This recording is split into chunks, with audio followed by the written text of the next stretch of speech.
ہے اور یتیموں کا حصہ ہے، مسافروں کا حصہ ہے۔ اس طرح 5 حصے بیان فرمائے۔ اب چونکہ رسول اکرم صلی اللہ علیہ وسلم دنیا میں نہیں رہے تو آپ کا حصہ نہیں ہوگا۔ اسی طریقے سے آپ کے جو رشتہ دار تھے بنو ہاشم والے، ان کو حصہ دیا جاتا تھا، کس وجہ سے کہ آپ کی مدد کرتے تھے۔ تو اب جب آپ نہیں رہے تو وہ مدد بھی نہیں رہی، اس لیے ان کا حصہ بھی ختم ہو گیا، ان کو بھی نہیں دیا جائے گا۔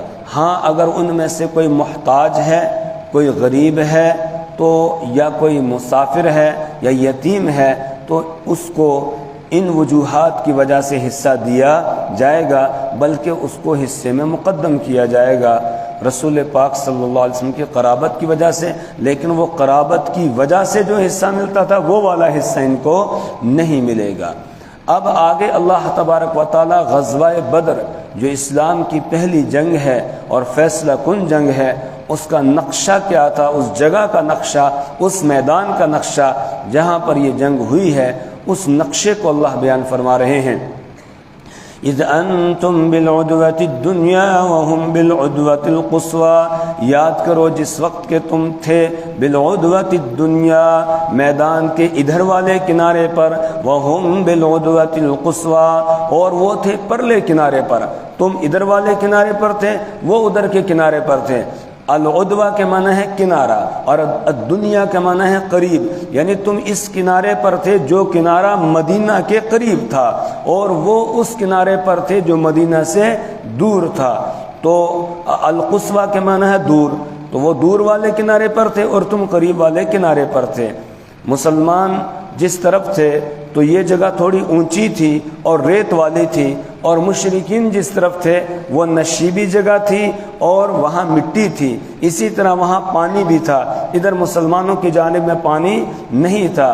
رسول پاک صلی اللہ علیہ وسلم جب تشریف لے کے وہاں پہنچے تو صحابہ کرام میں سے بہت ساروں نے یہ بھی کہا کہ یہ جگہ جو ہمارے حصے میں آئی ہے یہ جنگ کے قابل نہیں ہے، کیونکہ یہاں تو ریت ہے، سواریوں کے پاؤں بھی اس میں دھنس رہے ہیں اور ہمارے اپنے پاؤں بھی دھنس رہے ہیں، یہاں تو چلنا پھرنا مشکل ہو رہا ہے۔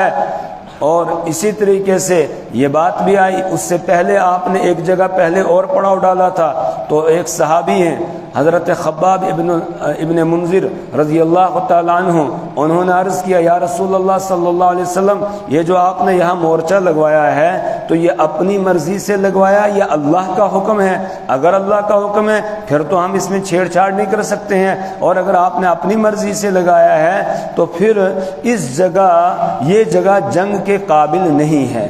رسول پاک صلی اللہ علیہ وسلم نے فرمایا جنگ کرنے کا حکم تو اللہ کی جانب سے ہے، لیکن اس جگہ کا انتخاب ہم نے اپنی مرضی سے کیا ہے۔ تو انہوں نے کہا پھر یہ مناسب نہیں ہے۔ آپ نے کہا پھر آگے چلو، پھر تھوڑا سا آگے چلے تو وہاں تو ریت تھی اور پاؤں دھنس رہے ہیں، تو آپ صلی اللہ علیہ وسلم فرمایا یہی ہم نے پڑاؤ ڈالنا ہے۔ اچھی جگہ پر تو مشرکین کا قبضہ ہو چکا تھا، لیکن اللہ کی مدد شامل حال ہوتی ہے۔ رات کو بارش ہوئی اور بارش کے نتیجے میں ریت جم گئی اور مسلمانوں نے گڈھے جیسے بنا کر ان میں پانی بھی جمع کر لیا، پانی کا بھی انتظام ہو گیا اور جگہ بھی جنگ کے مناسب ہو گئی۔ اور اس طرف جس طرف مشرکین تھے، ایک تو وہ نشیبی جگہ تھی، پانی بھرا، دوسرا یہ کہ وہاں مٹی تھی اور اس میں پھسلاہٹ پیدا ہو گئی، اب وہ ویسے ہی گرتے جا رہے تھے۔ اس کے بعد پھر جنگ شروع ہوتی ہے، اللہ ایمان والوں کو کامیاب کرتا ہے اور مشرکین کو ناکام کرتا ہے۔ اور وہ قافلہ جو ابو سفیان کا قافلہ تھا، تجارتی قافلہ جس کا راستہ روکنے کے لیے مسلمان گئے تھے، وہ ساحل سمندر سے اپنی جان بچا کر نکل جاتا ہے، وہ مسلمانوں کے ہاتھ نہیں آتا ہے۔ اسی کو اللہ بیان فرما رہے ہیں اذ انتم بالعدوۃ الدنیا وهم بالعدوۃ القصوى، یاد کرو اس وقت کو جبکہ تم ادھر والے کنارے پر تھے، وهم بالعدوۃ القصوى، اور وہ پرلے کنارے پر تھے، ادھر والے کنارے پر تھے، والركب اسفل منکم، اور قافلہ یعنی وہ تجارتی قافلہ وہ تم سے نیچے تھا، یعنی وہ ساحل سمندر کی طرف سے ہو کر نکل گیا، وہ بچ گیا تھا۔ وَلَوْ تَوَاعَدْتُمْ لَاخْتَلَفْتُمْ فِي الْمِيعَادِ وَلَوْ تَوَاعَدْتُمْ، اور اگر تم ایک دوسرے سے وعدہ کر لیتے، آپس میں وعدہ کرتے، لَاخْتَلَفْتُمْ فِي الْمِيعَادِ، تو تم مقررہ وقت میں اختلاف کرتے۔ مطلب کیا ہے؟ اس جنگ میں اللہ تعالیٰ مسلمانوں کو ادھر سے کھینچ کر لایا اور کافروں کو ادھر سے کھینچ کر لایا۔ دونوں لڑائی کے ارادے سے نہیں نکلے ہیں۔ مسلمان نکلے ہیں کیوں؟ ابو سفیان کے تجارتی قافلے کا راستہ روکنے کے لیے، اور ادھر سے مشرکین آئے تھے کیوں؟ اپنے تجارتی قافلے کو بچانے کے لیے، اس کی حفاظت کے لیے وہ آئے تھے۔ یہی وجہ ہے کہ جب قافلہ بچ کے نکل گیا اور راستے ہی میں مشرکین کو پتہ چل گیا کہ ہمارا قافلہ تو بچ گیا ہے، تو بہت سو نے کہا کہ اب جس مقصد کے لیے ہم آ رہے تھے وہ پورا ہو گیا، واپس چلتے ہیں۔ لیکن ابو جہل نے کہا کہ نہیں، واپس نہیں جانا ہے، ہمیں جانا ہے اور ان کو سبق سکھانا ہے۔ یہ مٹھی بھر تو ہے، ان کو آج ہم ختم کر کے پھر ہی واپس آئیں گے۔ تو پھر اسی پر طے ہو گیا اور وہ آگے چل پڑے۔ ادھر سے رسول پاک صلی اللہ علیہ وسلم کو جب پتہ چلا کہ وہ آ رہے ہیں، آپ نے بھی صحابہ سے مشورہ کیا، اور پھر صحابہ نے زوردار طریقے سے آپ کی تائید کی کہ ٹھیک ہے، جیسے آپ حکم دیں گے ہم کرنے کے لیے تیار ہیں۔ تو اب ادھر سے مسلمان آگے، ادھر سے وہ آگے، لیکن جنگ کے ارادے سے نکلے نہیں تھے۔ مسلمان قافلے کا راستہ روکنے کے لیے نکلے ہیں اور وہ اپنے قافلے کو بچانے کے لیے نکلے ہیں۔ اب ان کا قافلہ بھی بچ گیا اور مسلمان راستہ نہیں روک پائے، تو اب جنگ جو ہوئی ہے یہ اللہ تعالیٰ دونوں کو لے آیا وہاں پر۔ اللہ فرماتے اگر تم نے پہلے سے کوئی مقررہ وقت طے کیا ہوتا تو پھر تم اختلاف کرتے۔ اختلاف کرنے کا مطلب تم مقررہ وقت پر وہاں نہ پہنچتے، تم واپس ہو جاتے، کسی بزدلی کا جو ہے وہ شکار ہو جاتے، لیکن اللہ تمہیں یہاں پر کھینچ کر لے آیا۔ وَلَوْ تَوَاعَدْتُمْ لَاخْتَلَفْتُمْ فِي الْمِيعَادِ، اور اگر تم آپس میں وعدہ کرتے یعنی وقت مقرر کرتے جنگ کے لیے، لَاخْتَلَفْتُمْ فِي الْمِيعَادِ، تو البتہ تم اختلاف کرتے مقررہ وقت میں۔ وَلَكِنْ لِيَقْضِيَ اللَّهُ أَمْرًا كَانَ مَفْعُولًا، لیکن اللہ تبارک و تعالی چاہتا تھا کہ وہ فیصلہ کر دیں امراً، اس معاملے کا، كَانَ مَفْعُولًا، جو طے شدہ تھا، جو اللہ کے یہاں طے شدہ معاملہ تھا، اللہ اس کا فیصلہ کرنا چاہتا تھا۔ وہ طے شدہ معاملہ یہ تھا کہ حق کا حق ہونا واضح ہو جائے اور باطل کا باطل ہونا واضح ہو جائے، اس لیے اللہ تعالیٰ تمہیں یہاں پر کھینچ کر لے آیا۔ لِيَهْلِكَ مَنْ هَلَكَ عَنْ بَيِّنَةٍ، تاکہ آج کے بعد لِيَهْلِكَ، جو ہلاک ہو، جو تاکہ ہلاک ہو جائے وہ من ہلاکا، جو ہلاک ہونا چاہتا ہے، عن بینۃ، کھلی دلیل کے ساتھ، تاکہ ہلاک ہو جائے وہ جو ہلاک ہونا چاہتا ہے، عن بینۃ، کھلی دلیل کے ساتھ، یعنی باطل پرستوں کو یقین آ جائے کہ ہم باطل پر قائم ہیں اور وہ اپنے آپ کو جو ہلاکت میں ڈال رہے ہیں تو دلیل کے ساتھ ہلاکت میں ڈال رہے ہیں، وہ ہے ہی ہلاک ہونے کے لیے، ان کو اس بات کا یقین ہو جائے۔ کیوں؟ کیسے یقین ہوگا؟ ادھر مسلمانوں کی تعداد 313 اور نہتے ہیں، کچھ ان کے پاس ہے ہی نہیں، پھر بھی اللہ ان کو کامیاب کر رہا ہے اور وہ ناکام اور نامراد ہو رہے ہیں، باوجود اس کے کہ ساز و سامان ان کے پاس ہے، تعداد ان کے پاس ہے، تو اب انہیں یقین ہو جائے گا کہ حق اس طرف ہے اور ہم باطل پر قائم ہیں۔ تو لِيَهْلِكَ مَنْ هَلَكَ عَنْ بَيِّنَةٍ، تاکہ ہلاک ہو جائے وہ جو ہلاک ہونا چاہتا ہے، عن بَيِّنَةٍ، کھلی دلیل کے ساتھ، وَيَحْيَى مَنْ حَيَّ عَنْ بَيِّنَةٍ، اور زندہ رہے وہ جو زندہ رہنا چاہتا ہے، عن بَيِّنَةٍ، دلیل کے ساتھ۔ زندہ رہنے والے کون ہیں؟ مسلمان، ایمان والے۔ تو ایمان والوں کو بھی پورا یقین ہو جائے کہ ہم حق پر ہیں، ہماری تعداد اتنی کم، ہمارے پاس ساز و سامان نہیں، اس کے باوجود اللہ نے ہم کو کامیاب کر دیا، تو یہ بھی جئیں اس یقین کے ساتھ جئیں کہ ہم حق پر ہیں، اور کافر بھی جئیں تو وہ بھی اس یقین کے ساتھ کہ وہ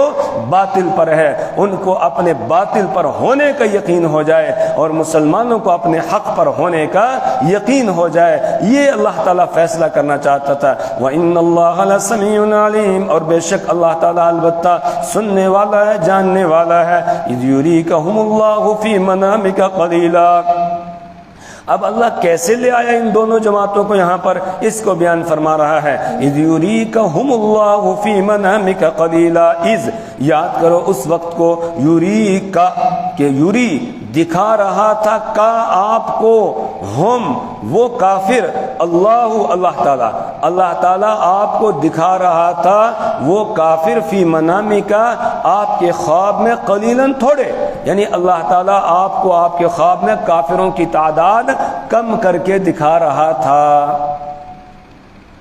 اب آپ بتائیں، ایک سوال ہے کہ نبی کا جو خواب ہوتا ہے سچا ہوتا ہے جھوٹا؟ سچا ہوتا ہے بالکل۔ رسول پاک صلی اللہ علیہ وسلم نے خواب میں دیکھا کافروں کی تعداد کم ہے، اور حقیقت میں کم تھی یا زیادہ تھی؟ حقیقت میں کم نہیں بلکہ زیادہ ہے۔ اس کا جواب کیا ہے؟ خواب کی ایک صورت ہوتی ہے اور ایک اس کی حقیقت ہے۔ خواب کی ایک صورت ہے اور اس کی ایک حقیقت ہے جس کو تعبیر کہا جاتا ہے۔ یہاں کافروں کی تعداد ظاہر میں اگرچہ زیادہ ہے، لیکن خواب میں آپ کو جو کم کر کے دکھائی گئی ہے اس کی تعبیر یہ ہے کہ اللہ تعالیٰ ان کو شکست دے گا اور مسلمانوں کو فتح یاب کرے گا۔ یہ اشارہ تھا خواب میں جو ان کی تعداد کم کر کے دکھائی گئی۔ کبھی خواب آدمی کچھ دیکھتا ہے لیکن اس کی تعبیر اور ہوتی ہے، جیسا کہ ہم پہلے بھی پڑھ چکے کہ حضرت ام فضل رضی اللہ تعالی عنہا، انہوں نے خواب دیکھا کہ رسول پاک صلی اللہ علیہ وسلم کے جسم مبارک سے ایک ٹکڑا آپ کے جسم کا کٹتا ہے اور کٹنے کے بعد ان کی گود میں آ جاتا ہے۔ یہ گھبرا گئی، ڈر گئی، اور یہ خواب انہوں نے ان دنوں میں دیکھا جن دنوں یہودیوں کی طرف سے رسول پاک صلی اللہ علیہ وسلم کے خلاف سازش کی جا رہی تھی اور آپ کے قتل کے منصوبے بنائے جا رہے تھے۔ تو جب انہوں نے یہ خواب دیکھا کہ آپ کے جسم کا ایک ٹکڑا کٹتا ہے اور ان کی گود میں آ جاتا ہے، تو انہوں نے اپنے ذہن میں تو وہی تعبیر لے لی کہ شاید رسول پاک صلی اللہ علیہ وسلم کو یہودی کوئی نقصان پہنچانے والے ہیں۔ یہ گھبرائی ہوئی آئی رسول پاک صلی اللہ علیہ وسلم کے پاس، یا رسول اللہ میں نے ایک خواب دیکھا ہے اور عجیب خواب دیکھا ہے۔ آپ نے فرمایا بتاؤ کیا خواب دیکھا؟ کہا یا رسول اللہ میں نے خواب دیکھا ہے کہ آپ کے جسم کا ایک ٹکڑا کٹتا ہے اور میری گود میں آ جاتا ہے۔ آپ نے فرمایا تم نے بہت مبارک خواب دیکھا ہے، میری بیٹی حضرت فاطمہ زہرا رضی اللہ تعالی عنہا امید سے ہیں، اللہ انہیں ایک بیٹا دے گا، وہ بیٹا تمہاری گود میں پلے گا۔ اور حضرت حسین رضی اللہ تعالیٰ عنہ کی پیدائش ہوتی ہے اور حضرت ام فضل کی گود میں وہ سب سے پہلے پہنچتے ہیں۔ اب دیکھیے خواب کی شکل تو ڈراؤنی جیسی ہے لیکن حقیقت اس کی یہ ہے، تعبیر اس کی یہ ہے۔ تو خواب آدمی کچھ دیکھتا ہے لیکن تعبیر اس کی کچھ ہوتی ہے۔ تو یہاں آپ نے خواب میں ان کو جو کم دیکھا تھا یہ ان کی شکست کی طرف اشارہ تھا، اگرچہ یہ ظاہر میں ان کی تعداد بہت زیادہ تھی۔ اذ یریکہم اللہ فی منامک قلیلا، یاد کرو اس وقت کو جب کہ اللہ تعالیٰ دکھا رہا تھا آپ کو ان کافروں کی تعداد، فی منامک آپ کے خواب میں، قلیلا تھوڑی، ولو اراکہم کثیرا، اور اگر اللہ تعالیٰ آپ کو دکھاتا ان کی تعداد کثیرا زیادہ، ولو اگر ارا دکھاتا اللہ تعالیٰ کا آپ کو ہم ان کافروں کی تعداد کثیرا زیادہ، لفشلتم، تو اے ایمان والو پھر تم کم ہمت ہو جاتے، تم بزدلی کا مظاہرہ کرتے۔ جب رسول پاک صلی اللہ علیہ وسلم نے خواب دکھایا ان کی تعداد تو مجھے کم دکھائی گئی، خواب بیان کیا مجھے تو ان کی تعداد کم دکھائی گئی ہے، صحابہ کی ہمتیں بڑھ گئی۔ اگر آپ کو خواب میں ان کی تعداد زیادہ دکھائی جاتی، آپ بتاتے ان کی تعداد زیادہ ہے، تو پھر یہ ہمت کرتے مقابلہ کرنے کی، پھر بزدلی کا مظاہرہ بھی ہو سکتا تھا۔ اس لیے اللہ نے فرمایا وَلَوْ أَرَاكَهُمْ، اگر اللہ تعالیٰ آپ کو دکھاتا ان کافروں کی تعداد کثیراً زیادہ، لَفَشِلْتُمْ، تو اے مسلمانوں تم کم ہمت ہو جاتے۔ یہ نہیں کہا لَفَشِلْتَ، حضور پاک صلی اللہ علیہ وسلم کو خطاب نہیں کیا کیونکہ آپ تو باہمت تھے۔ جب سب کے سب آپ سے جدا ہو گئے تھے، غزوہ حنین کے موقع پر الگ ہو گئے ہیں، آپ اکیلے ہیں، آپ اپنی کھچر سے چھلانگ مار کر نیچے آ جاتے ہیں اور تلوار گھمانا شروع کرتے ہیں اور کہتے ہیں انا النبی لا کذب، انا ابن عبد المطلب، میں جھوٹا نبی نہیں ہوں، میں عبد المطلب کا بیٹا ہوں۔ اور پھر آپ تلوار گھمانا شروع کرتے ہیں، ایک دم صحابہ بھی آپ کے پاس آ جاتے ہیں اور کافر آپ کو کوئی نقصان نہیں پہنچا پاتے۔ آپ تو بڑے ہمت والے تھے۔ اس لیے ایمان والوں کو خطاب کیا جمع کا صیغہ لا کر، لا فشلتم، تو تم کم ہمت ہو جاتے، ولا تنازعتم فی الامر، اور البتہ تم جھگڑنے لگ جاتے معاملے میں، تمہارا جھگڑا ہونے لگتا، کچھ کہتے کریں گے مقابلہ، کچھ کہتے نہیں کریں گے، ولکن اللہ سلم، لیکن اللہ تعالیٰ نے سلامت رکھا، اللہ نے سلامتی عطا کی، اللہ نے تم کو سلامت رکھا اور اللہ نے تمہیں کامیاب کر دیا، باوجود اس کے کہ تمہاری تعداد کم تھی اور ان کی تعداد زیادہ تھی، لیکن خواب میں اس کا الٹا دکھایا گیا تھا۔ انہ علیم بذات الصدور، بے شک وہ جاننے والا ہے دلوں کی باتوں کو۔ وَإِذْ يُرِيكُمُوهُمْ إِذِ الْتَقَيْتُمْ فِي أَعْيُنِكُمْ قَلِيلًا وَيُقَلِّلُكُمْ فِي أَعْيُنِهِمْ لِيَقْضِيَ اللَّهُ أَمْرًا كَانَ مَفْعُولًا۔ وَإِذْ، اور یاد کرو اس وقت کو، یُرِیکُمُوہُم، یُری وہ دکھا رہا تھا، کون؟ اللہ تعالیٰ، کم تمہیں، ہم ان کی تعداد، کن کی؟ کافروں کی، اِذِ الْتَقَیْتُم جس وقت کے تم ان کے آمنے سامنے ہوئے، فی اعینکم تمہاری کھلی نگاہوں میں، قلیلاً تھوڑی، رسول پاک صلی اللہ علیہ وسلم کو کافروں کی تعداد تھوڑی دکھائی گئی تھی، کہاں؟